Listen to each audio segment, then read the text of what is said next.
Oke, Assalamualaikum warahmatullahi wabarakatuh.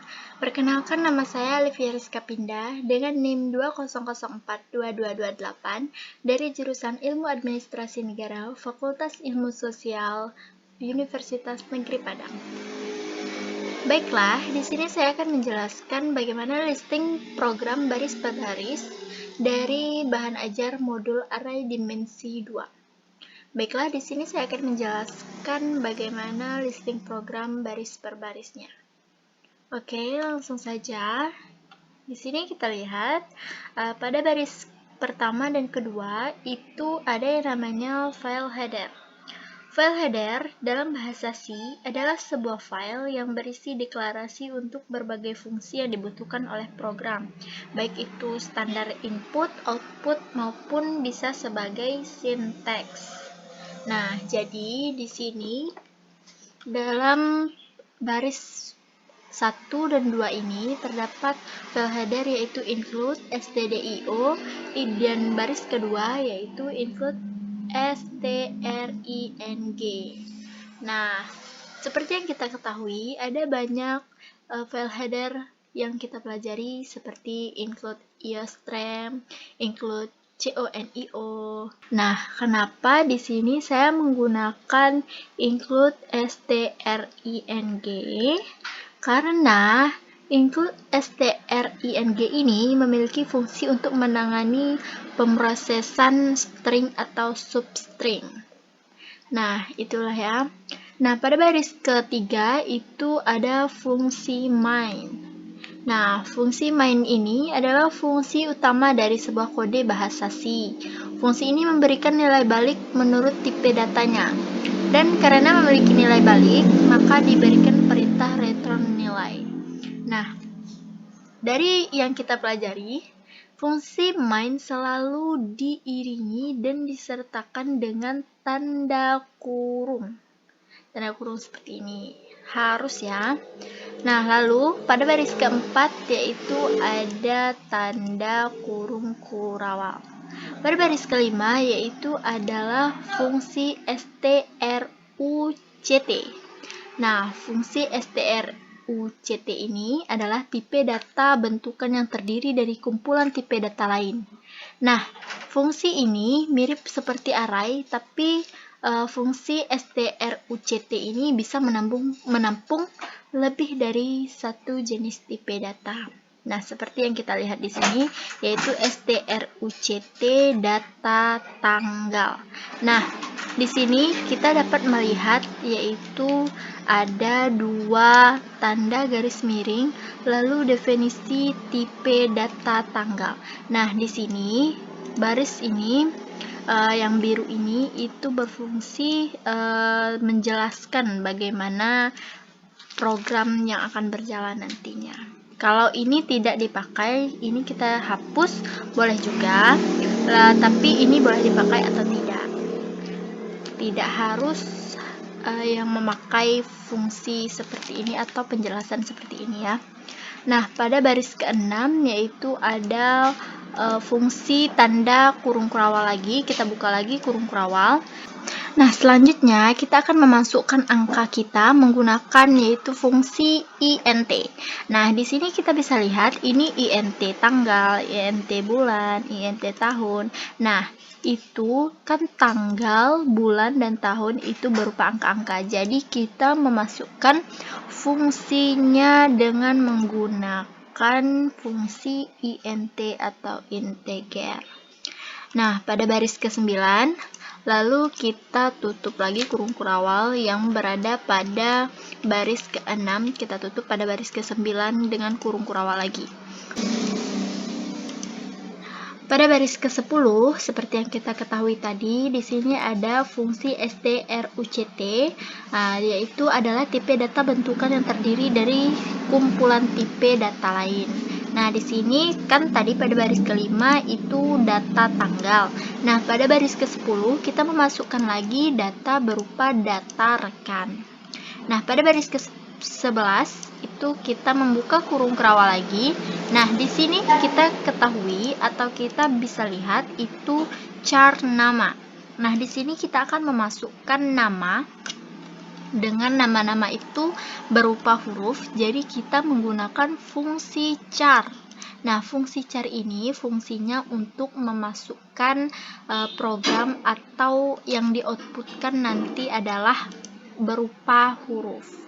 Nah, di sini kita akan memasukkan nama, berarti kita menggunakan fungsi char. Nah, pada baris ke-12 kita masukkan lagi fungsi struct, yaitu dengan data tanggal lahir.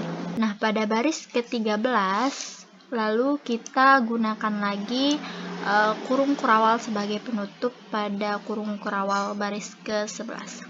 Nah, pada baris ke-14 kita di sini bisa melihat itu tentang penjelasan ini deklarasi variabel struktur inforkan.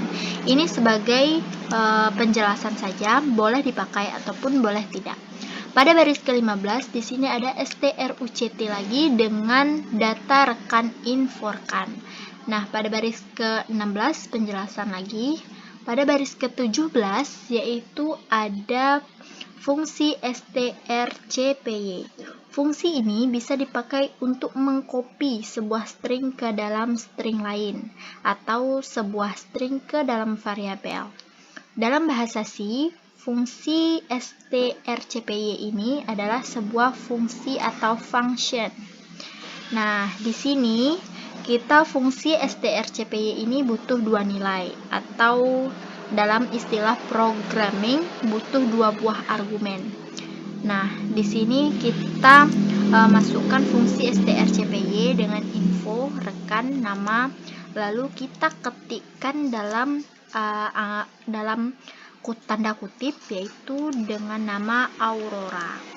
Nah, pada baris ke-18 yaitu di sini kita tulis inforkan tanggal lahir, tanggal kita masukkan angka tanggal 14. Nah, pada baris ke-19 inforkan tanggal lahir lalu bulannya kita masukkan bulan 2. Lalu pada baris ke-20 kita masukkan inforkan tanggal lahir, tahun, kita masukkan tahun 2000. Nah, pada baris ke-21 kita memasukkan penjelasan lagi yaitu menampilkan elemen variabel struktur.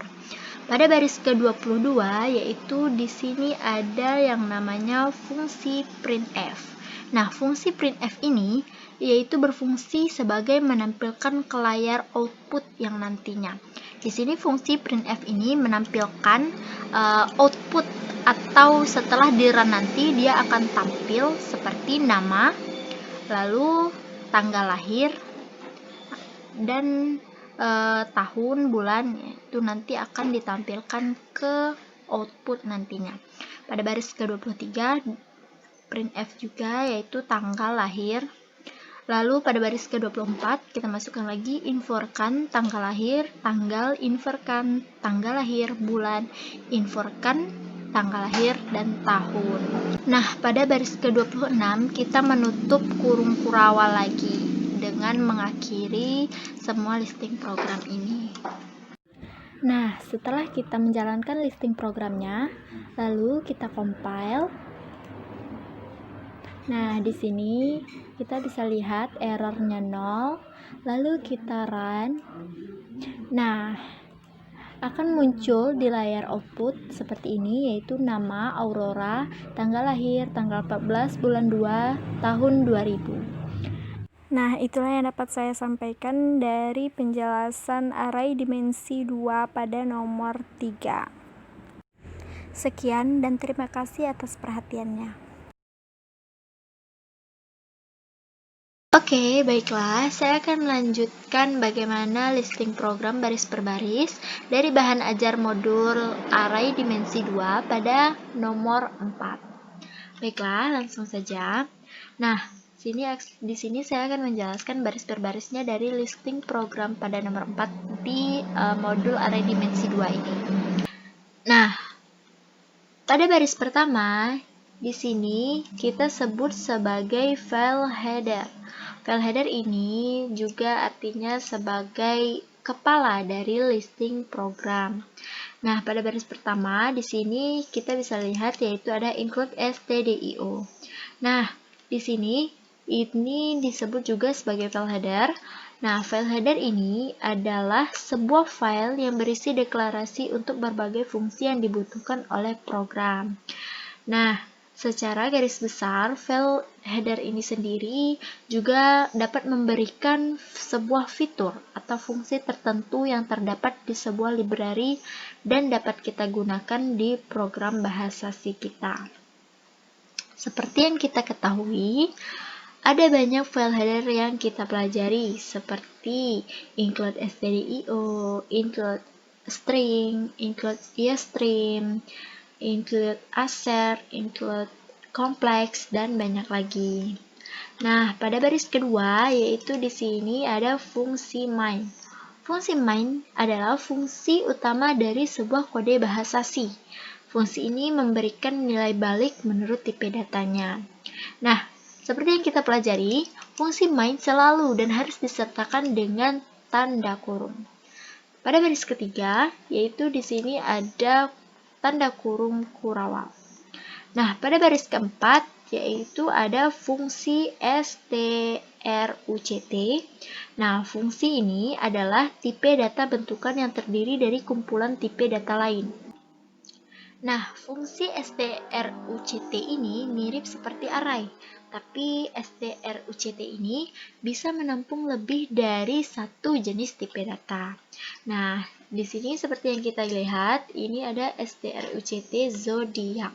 Jadi di sini listing programnya tentang zodiak. Nah, yang kita lihat ini definisi tipe struktur, ada tanda garis miring 2. Nah, di sini juga sebagai penjelasan saja. Jika ini tidak ada, tidak apa-apa atau tidak masalah, tidak mengganggu dari listing program tersebut. Nah, pada baris kelima di sini ada kurung kurawal. Kita buka kurung kurawal lagi.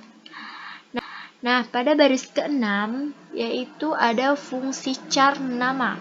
Nah, fungsi char ini adalah berfungsi sebagai yang memasukkan output, nantinya itu akan berfungsi sebagai memasukkan huruf.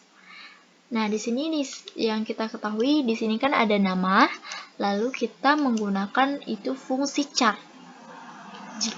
Karena fungsi char ini berfungsi untuk menampilkan pada layar output berupa huruf. Nah, selanjutnya kita akan memasukkan angka kita menggunakan fungsi int ini. Nah, fungsi int ini sendiri yaitu adalah sebagai fungsi integer atau menampilkan ke layar output nantinya berupa angka-angka. Di sini bisa kita lihat, ini int tanggal awal, tanggal akhir, bulan akhir. Nah, di sini pada baris ke-7, 8, 9, 10 ini, kita menggunakan fungsi int semua, karena kita akan memasukkan sebuah atau kita akan memasukkan nanti angka-angka. Nah, pada baris ke-11, kita tutup lagi dengan kurung kurawal. Pada baris ke-12, ada fungsi struct, yaitu zodiak bintang Sagittarius. Nah, listing program ini kita jalankan dengan bisa menampilkan nantinya bintang Sagittarius.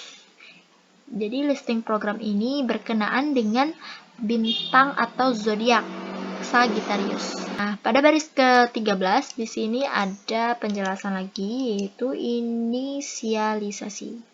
Ingat, ini boleh ada dan boleh tidak. Pada baris ke-14, kita menggunakan fungsi int lagi karena kita akan memasukkan angka lagi ke layar output nantinya. Nah, pada baris ke-15, di sini ada fungsi printf, di mana fungsi printf di sini menampilkan ke layar output yang nanti akan menampilkan tanggal lahir Anda. Nah, di sini di dalam kurung ini, yaitu ada tanggal lahir Anda, XXXX ini. Nah, itu nantinya akan tampil ke layar output. Nah, pada baris ke-16 itu ada fungsi scanf. Nah, fungsi scanf ini berfungsi memasukkan data atau variabel. Scanf hanya bisa sebagai inputan saja atau membaca data. Nah, di sini fungsi scanf ini nantinya akan memasukkan data atau variabel secara otomatis atau kita Bisa lihat sendiri di sini ada %d. Nah, %d di sini untuk memasukkan variabel berupa bilangan bulat atau integer. Nah, pada baris ke-17 di sini ada fungsi if. Nah, fungsi if di sini adalah sebuah struktur logika program yang didapat dengan cara menyambung beberapa kondisi if else menjadi sebuah kesatuan. Nah, jika kondisi pertama tidak terpenuhi atau bernilai false, maka kode program akan lanjut ke kondisi di bawahnya seperti ini. Ada kondisi if lalu kondisi else. Nah, jika tidak juga terpenuhi, akan lanjut lagi ke kondisi yang di bawahnya dan seterusnya hingga blok else terakhir atau terdapat kondisi if yang bernilai true. Nah, jadi fungsi if di sini yaitu sebagai nantinya akan memasukkan angka ke layar output akan terisi secara otomatis angka-angka yang kita masukkan nantinya, dan dia akan terbaca apakah bintang kita Sagittarius ataupun tidak. Pada baris ke-20 di sini ada fungsi else. Pada baris ke-21 di sini ada fungsi printf lagi. Nah, ingat fungsi printf ini menampilkan program ke layar output. Nah, di sini bintang Anda bukanlah nanti akan keluar ke layar outputnya atau yang setelah di RAM. Lalu pada baris ke-22 kita tutup dengan kurung kurawal sebagai tanda berakhirnya listing program ini. Setelah listing programnya semuanya telah selesai, lalu kita compile. Nah, ini kita save dulu. Setelah kita compile, lalu kita lihat di sini ada errornya 0. Nah, tidak ada ya. Jadi sudah benar semua. Lalu kita run. Nah, di sini kita disuruh memasukkan angka atau tanggal, bulan, dan tahun lahir. Kita memasukkan angka atau tanggal sembarang dulu, terserah kita. Saya coba ya. Kita coba tanggal 11/03/2002. Lalu kita ketik enter. Nah, jadi dia akan terbaca sendiri dan keluar di layar output itu bintang Anda bukanlah Sagittarius. Nah, jadi di tanggal ini itu bukanlah termasuk Sagittarius. Nah, kita coba lagi output yang tanggalnya seperti bintang Sagittarius. Kita coba masukkan angka 24/11/2000. Nah, di sini akan keluar tampilan outputnya yaitu bintang Anda adalah Sagittarius. Nah, jadi tanggal 24 bulan 11 ini termasuk ke dalam bintang Sagittarius. Baiklah, itulah yang dapat saya sampaikan dan jelaskan. Terima kasih atas perhatiannya. Semoga penjelasan ini bermanfaat bagi Anda. Wassalamualaikum warahmatullahi wabarakatuh.